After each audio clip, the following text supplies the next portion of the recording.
After a start to the season that hasn't exactly gone to plan, we have two massive games today against Liverpool and Dortmund, where really, if we don't win them both, this is a bit of a write-off. Hello and welcome to part 15 of my Football Manager 2019 beta save with Chelsea. I know the full game's out now, but I'm still recording this one on the beta because I recorded it yesterday. So, and it's still my beta series anyway. We're going to finish this season off. I know people are asking. Now No Need to Legend has started. I'm going to assume people are saying, what about Chelsea, Kev? Or, we don't care about Chelsea anymore, Kev. Either way, we're going to finish Chelsea off. It'll be in the 7 o'clock slot. Not every day. It won't be back on Monday. No, it will be back on Monday. It won't be out over the weekend. But it'll be in this 7 o'clock slot, at least through until the end of this season. And we'll make a decision on what happens then, from then. But, as I mentioned in the intro, coming up on today's episode, we're away against Liverpool, at home against Dortmund. Since you were last with me, our form is messy. We've only played a couple of games. You saw us lose to Dortmund in the last episode. We've now also lost to Everton in the League Cup. It was a rotated team that lost in that game, but not like hugely rotated. There's a lot of names in there that should have been capable of beating Everton. And we did manage to grab a win against Brentford in the league, but it was only a 1-0 win. And yeah, the league after 10 games, we're 7 points behind Liverpool. If they beat us today, that becomes a 10-point gap. And we're only a quarter of the way through the season. That is hard to catch up. And then, of course, because Dortmund beat us last time round, if they beat us again now, and Lyon beat Ludogorets, which they should, we'll find ourselves 2 games away from the end of the group, not actually in a qualification spot in the Champions League. So this could be a glorious episode, or it could be an absolute disaster. This is the team that I'm putting out there for the first of the 2 games against Liverpool. We're going with our counter-attacking system, and we're going with this team. We've got Kepa in goal, a back four of Azpilicueta, Rudiger, De Ligt and Zuma. I know those 2 fullbacks shouldn't be there, but we've lost all of our left-backs. Emerson and Alonso are both injured. Emerson's going to miss both games today. Alonso's going to miss both games today, so Azpilicueta has to go across to left-back. And then I don't really have a backup right back because we didn't really sign one in the summer. We've got Callum Chambers. I'm not playing Callum Chambers against an unbeaten Liverpool team. Zuma can come in at right back. He's played a couple of times already there this season. He's gonna, when he becomes a superstar right back, I'll be able to say he was the reason we didn't go out and sign a right back this summer. It was all deliberate. We're then going with Jorginho in midfield, with Kante and Kovacic in front of him, Icardi up front, supported by Hazard and Willian. I'm not brimming with confidence going into this game against Liverpool, but we've got to turn the season around at some point. And I know it's not been a disastrous start. If this had been season 1 and we'd have been in 4th place after 10 games, still within sort of touching distance of the title picture, we'd have all been really happy. But because of how straightforward last season went, and how relatively easily we went and won the league, we went and won the Europa League, it's a bit disappointing to find this happening at this point of the season. So today's got to be the day where we start turning things around. A win against Liverpool, a win against Dortmund, and we can go and do a double-double, having done the lesser double last year that involved the Europa League. We want to end this save this season having won the Champions League and the Premier League again. That's got to be the goal. And then that will finally be proof that FM19 is too easy. Zuma now, my new flying right back, plays it in field to Kovacic. Plays it back to Zuma. Look at this. Best right back in the Premier League. Plays it across to Willian. And Icardi tucks away the rebound. It all came through Kurt Zuma. You might think I should have gone and bought a world-class right back. What you weren't taking into account is that I had Kurt Zuma coming back from Everton. And look at this. That's proper wing-back play there from the big man. And Willian actually deserved better than he got there. It's beaten Alisson and comes back off the post at a very convenient angle for Icardi. But Willian, if I was Willian, I'd be feeling a little bit hard done by that didn't end up in the back of the net from the initial shot because it beat the keeper really easily. Jorginho now playing it forward to Icardi, who's got Kante in support, and there's men over, and here is Willian, and he hits the frame of the goal again. For the second time in the first 8 minutes of this game, Willian has hit the frame of the goal. And this time the rebound wasn't quite so friendly and we're still only 1-0 up. We've created some chances against Liverpool in this first 10 minutes. I would very much like a second goal. Just what is Rudiger doing there? Oh my word, what just happened? That is officially the worst goal I've conceded in FM19 so far. I hope the replay does it justice. Rudiger tries to lob our own keeper from the halfway line. Kepa inexplicably heads it into the path of Mane. Well, there's one for the highlight reel at the end of FM19. What a way to end the beta. Hopefully we've all seen the last of that kind of nonsense now the full game's out, eh? Oi, oi, oi.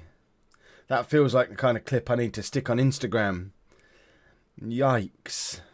Well, and now Liverpool are hitting the crossbar.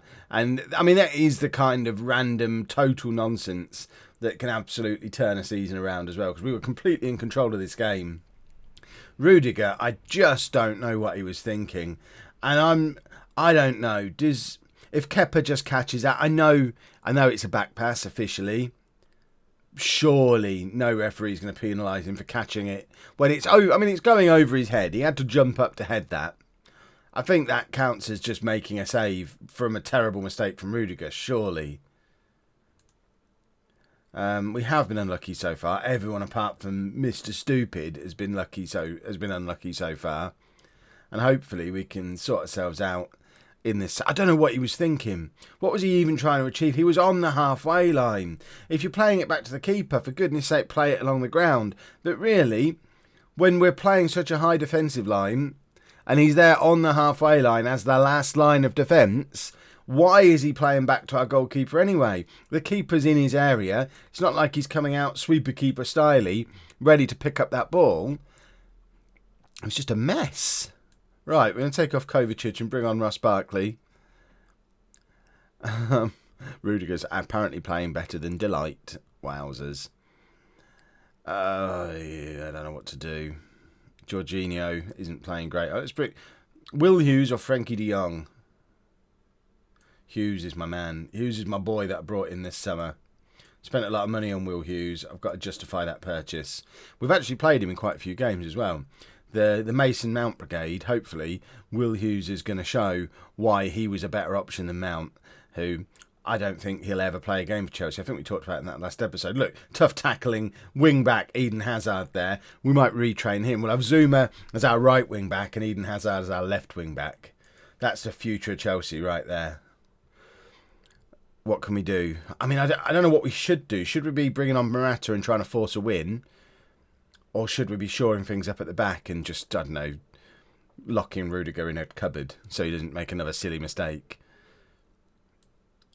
We bring Morata on for Hazard. Hazard's on a yellow card. And as we just saw, he's feeling a little slide tackly today. So it probably makes sense to get him off, get Morata on. Show some passion. There you go. Fired him up with a minute and a half of time added on to go. We've probably left it a little bit late unless we score a passionate goal here. Azpilicueta throws it straight to a Liverpool defender. It's headed clear. It's ended 1-1. Any other circumstances, that's not the worst result in the world. I am going to tell them they were unlucky today. We really wanted a win to get back in the title hunt, but at least we didn't let them beat us. So it's still just a 7-point gap between us and them. Tottenham are no, we don't need to worry about them. They'll just go level on points with Man United. It's not a disaster at this stage. That league is still winnable. We do need to beat Dortmund, though. Well, those of you who questioned spending so much money on Nick Pope this summer, this is why we spent so much money on Nick Pope this summer. Kepa's just injury prone. He's out again. This time, twisted ankle. I mean, he's injury prone. The lazy swine broke his leg, and now he's twisted his ankle, and he's had 2 injuries ever. He's injury prone. So Nick Pope comes in to make his Champions League debut. And I mean, I don't know how comfortable he's going to be playing as a sweeper keeper. In fact, actually, apparently it's what he's best at. There you go, Mr. Sweeper keeper Nick Pope. Not only is it, it's not his Champions League debut. In fact, I think he played against Paris Saint-Germain in the Super Cup, maybe. So it would be his Champions League debut, but he comes in for the injured Kepa. Blackman steps up onto the bench. I've also brought Ross Barkley into the midfield at the expense of Kovacic because I am chairman of the Ross Barkley fan club. Other than that, there are no changes.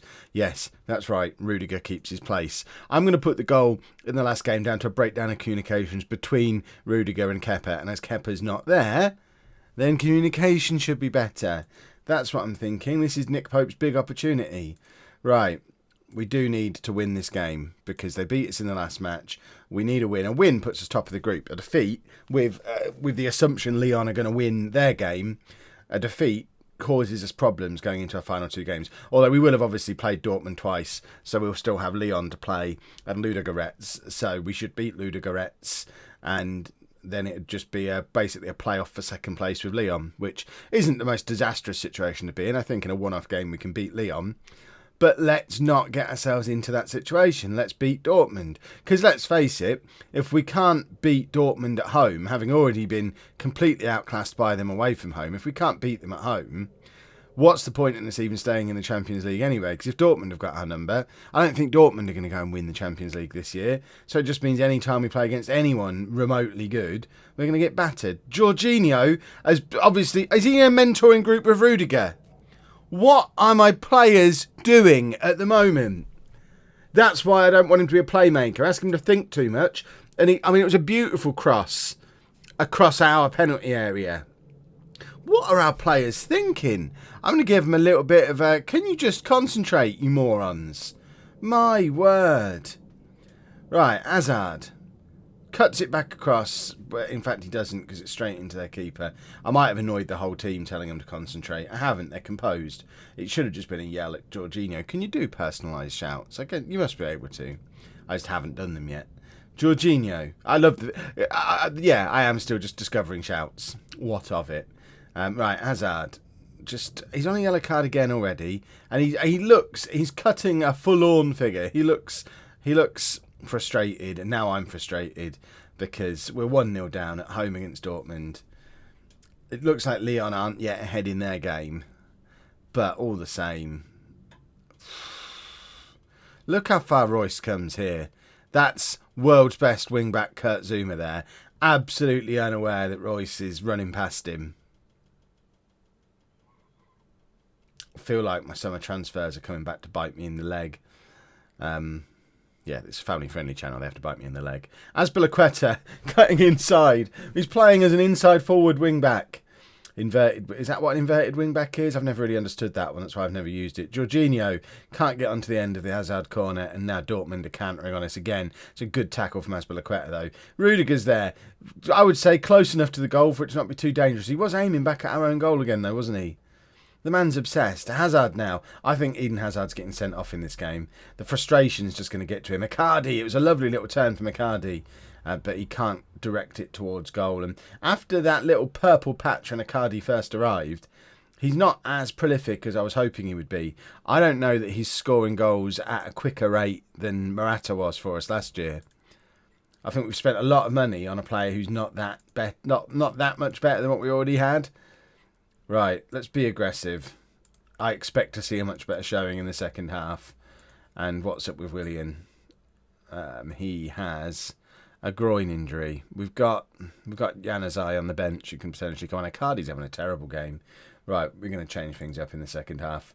This is partly the reason why we had Ross Barkley in the team. Not just because I'm a big Ross Barkley fan. It gave us the option to switch to that if we needed to.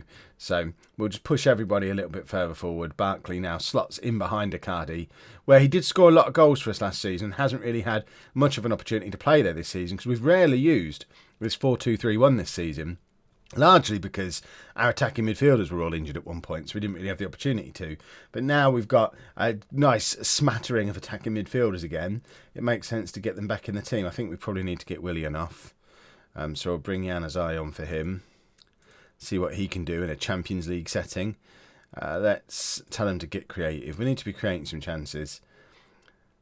Zouma, back to Jorginho, back to Zouma again, and back to Jorginho again. There you go, this is a playmaker for you. You've been telling me for a season and a half to play him as a playmaker. Januzaj's in behind, inspired signing, and what a substitution. Adnan Januzaj, it's a lovely little finish. He's playing, I like having two inside forwards on the pitch. I've talked about it before in other series. As good as Willian has been, I like the fact that Januzaj is a natural inside forward on this right-hand side and can cut back in off that wing and do that. It's the same as what Hazard's doing on the other wing. Obviously, probably at a slightly lower quality than Hazard.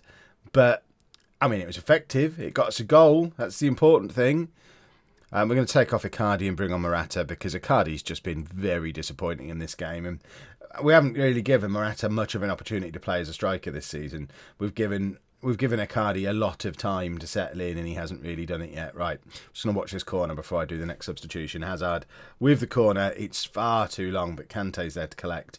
We need him to start scoring goals again like he was last season. Kante was a force last year, and he just hasn't been this year. Januzaj again, though. Is he going to win the match for us? Back to the world's best wing-back, Kurt Zouma. And now it's with Jorginho on the edge of the area. Prove to me you're a playmaker. See, that's just a pass back to Rudiger, who again, I might just... we've got to bin Rudiger off. What is he doing? Januzaj, though, note the perfect interception from Zouma there, and he's up on the overlap again. Plays it into Januzaj. Cross towards Hazard. It's another very long cross, but Hazard cuts it back across to Morata, who hits the post, but it bounces back, and at the second time of asking, Morata puts us ahead against... Who are we playing? Dortmund. That's the second time this episode I forgot who we were playing. They're in a bright yellow kit, Kev. We're not playing Norwich in the Champions League, are we? That's a lovely cross from Hazard, and Morata just hit it really hard. And was a little bit fortuitous that it came back straight to him, and he took a little bit of extra time second time round, took an extra touch. Questions of offside, not even close, but he just, there you go, tucks it away, and now we probably need to drop back all the way back to our counter-attacking system. Ross Barkley can now come off, be replaced by Kovacic, stick Jorginho back there where he belongs, and hopefully close out the game. Real life Chelsea fans, how are you feeling at the moment that I think Ross Barkley's much better than Jorginho? Is that similar to your opinions of real life football? Ross Barkley's a superstar. Jorginho plays for Chelsea as well. Januzaj, big ball over the top to Morata. He's on his own, but beats two men, and then, skies it. But he's looked more dangerous than Icardi did. Perhaps we need to give Morata a run back in the team again, because let's face it, he was in the mid-20s for goals last year. He's probably feeling a little hard done by that he lost his place in the team, just because we signed an expensive new striker. There's no reason why Morata can't have a run of games with Icardi sat on the bench. It might be the kick up the backside Icardi needs to know that he's not going to play week in, week out, unless he's scoring goals week in, week out. Januzaj's been brilliant since he came on. As Azpilicueta. And we've beaten Dortmund, and that is the most important thing. Let's get passionate with the lads. Yes, passion, and an extra bit of passion for Januzaj, who you might see him starting soon. I very much enjoyed his performance in that game. But we will leave things there for today. Remember, there's not going to be any Chelsea episodes over the weekend. We're going to be getting ahead on Non-League to Legend and also doing some first looks at Football Manager Touch on iPad and Football Manager Mobile. But we will be back with Chelsea early next week in the 7 o'clock slot. This slot that this video has come out in, Non-League to Legend, is going to take over the 4 o'clock slot. If you have enjoyed this video, though, please make sure you leave a nice big thumbs up on there for me. Subscribe to the channel for daily Football Manager videos. And thank you very much for watching.